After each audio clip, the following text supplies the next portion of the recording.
Hi, I'm Peyton Bourke. I'm 16. I'm a senior this year. This will be my 4th year showing rabbits in Eagle County. Today I will be showing you my rabbit S'mores. S'mores is a senior Californian doe.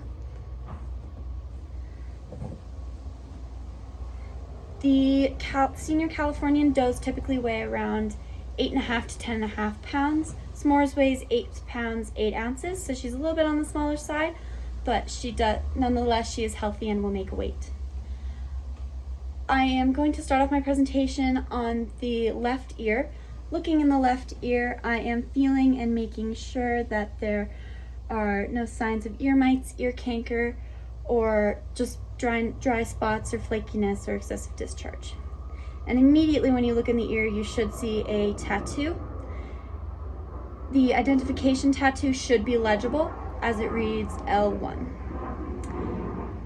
And feeling along the outside of the ear, I'm feeling to make sure there are no missing chunks, missing pieces, or rips or tears. I'm also checking to make sure there's even fur distribution along the ear,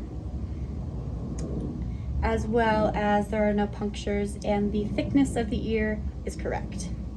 Moving down to the left eye, I'm checking to make sure that there are no signs of cloudiness or spots that could indicate walleye, moon eye, or blindness, or there is no excessive discharge.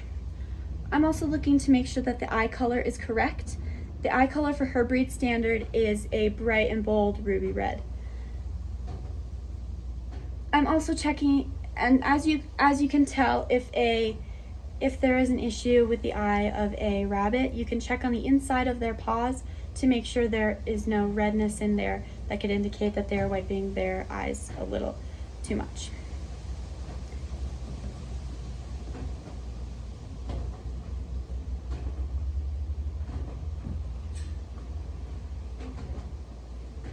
Moving on to the right ear, I'm opening it up to make sure that there is no tattoo there that does not belong.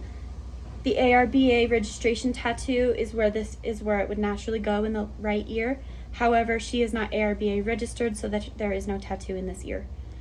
And I'm feeling along the inside of the ear, making sure that there are no signs of ear mites or ear canker or spots that are dry or excessive discharge or any bleeding or anything like that. I'm now flipping the ear over a little bit to try and feel to see if there are any missing chunks, missing pieces, tears, or rips. I'm also feeling to make sure that the thickness of the ear is correct, as well as there are no punctures in it. So now for this breed, at the bottom of the ear, there should be a very strong base, as there is, and it should lighten up as it goes up the ear, as it does. Moving to the right eye, I'm opening it up and swirling it around, looking to make sure that there are no white spots or cloudiness that does not belong. There's no excessive discharge, as well as any signs of blindness, walleye, moon eye, etc.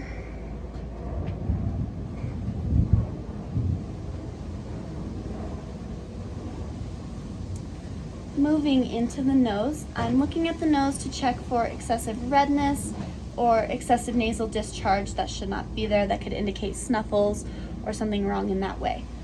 She does have a little bit of nasal discharge, but that does indicate that it is due to the heat as well as lubrication for the nasal passages.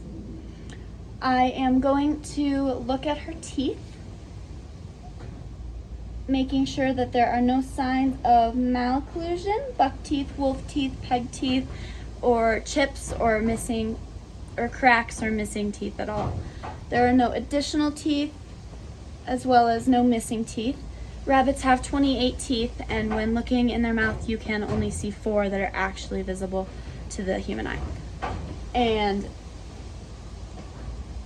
making sure that there are no cracks, no chips, as there are none. Moving down her neck, I'm feeling that there is a dewlap. That is due to her being a female. The does do have dewlaps on their chins, as bucks should not have that. I'm feeling to make sure there are no bumps, lumps, abscesses, tumors, or any cancerous lumps that could be there. I do not feel any abnormalities in the dewlap. However, I am noticing that it is a lot darker than it should be. The dewlap does have a little bit of smut on it. This is very common for their breed. The smut comes from changes in hot and cold temperatures and just the environment that they're in. It does come out when you're grooming. It will come out as they molt. However, it is very common. Smut is a disqualification in the Californian breed. However, since it is on her dewlap, it is not part of the rabbit's pelt, meaning it is usually permittable. Moving to her front legs, I am extending them out, making sure they are not bent, bowed, or broken, and that they are responding to me correctly the way that they should. Doing that with the other, extending it out, making sure that they are responding the way that it should. I'm now checking the bone density. The bone density for this breed and this animal should be a medium bone density, as it does feel that way. I'm now going to move on to her paws, looking at her toes. I'm placing my thumb in the middle of the paw pad, letting the toes curl around my thumb, indicating that they are not broken. 1, 2, 3, 4. She has all 4 toes, none are missing, there are no additional toes, and none are broken. 1, 2, 3, 4, plus a dew claw. She has all 4 of her claws, and they're all the proper color, none are mismatched, none are overgrown, and they all look correct. Moving on to the other paw, I'm placing my thumb in the middle of the paw pad, indicating that her toes curl around my thumb, showing that they are not broken. 1, 2, 3, 4. She has all 4. There are no additional toes, no missing toes, and they're all good.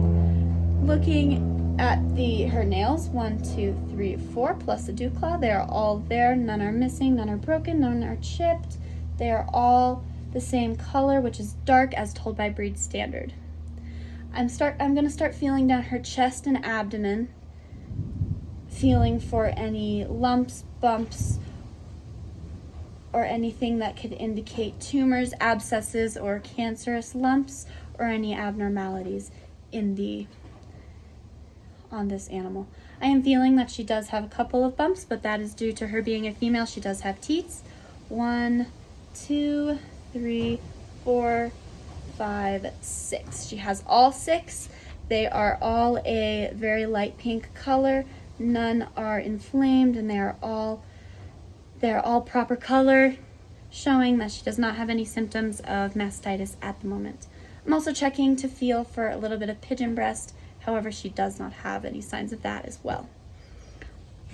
Moving on to her back legs, I'm gonna feel and extend her back legs to make sure they respond to me correctly and they do not look bent, bowed, or broken. As they should, they're responding correctly. None look bent, bowed, or broken.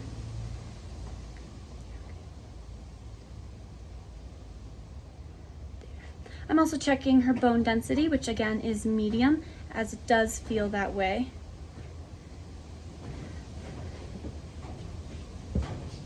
Moving her over, I'm putting my thumb in the middle of the paw pad, feeling that the toes are curling around my thumb, indicating that they are not broken.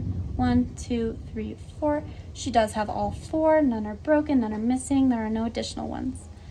I am also counting her toenails. 1, 2, 3, 4. All are there. None are broken, no additional ones. They are all the proper color, dark as told by breed standard. Moving into the next one. 1, 2, 3, 4. There are all 4 toes. None seem to be broken.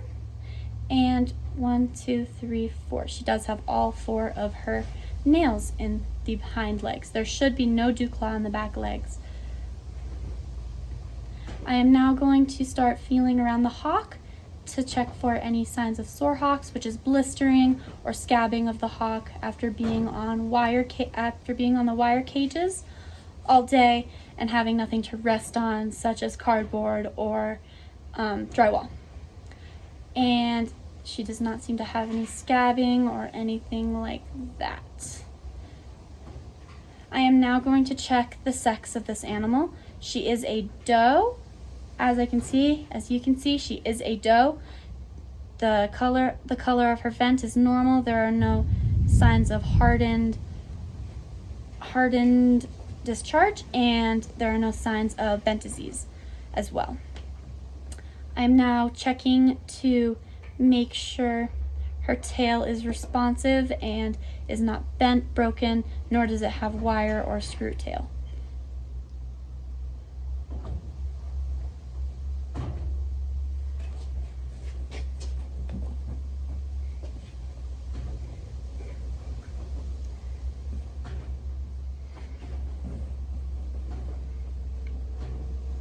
Checking the tail of the animal, it is responsive and is the right color. I'm going to move on to the fur of this animal. The breed of this animal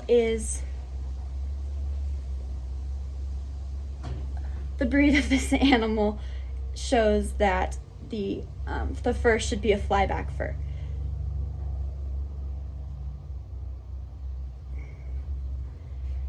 However, this animal is in the molting process, so the fur will immediately fly back. However, in some spots it doesn't do that. But throughout the molting process, all places will be the same eventually as the fur molts out. The guard hair of this animal should be pretty long, as well as the undercoat being thin and white. I'm gonna start feeling down her body and feeling down her hindquarters. She does have very broad, well-rounded hindquarters. Going up to the shoulders, she does have good depth as well as good width in the middle of this animal. However, I would say that this animal's shoulders start a little bit later than they should, as well as there's very equal width throughout the body.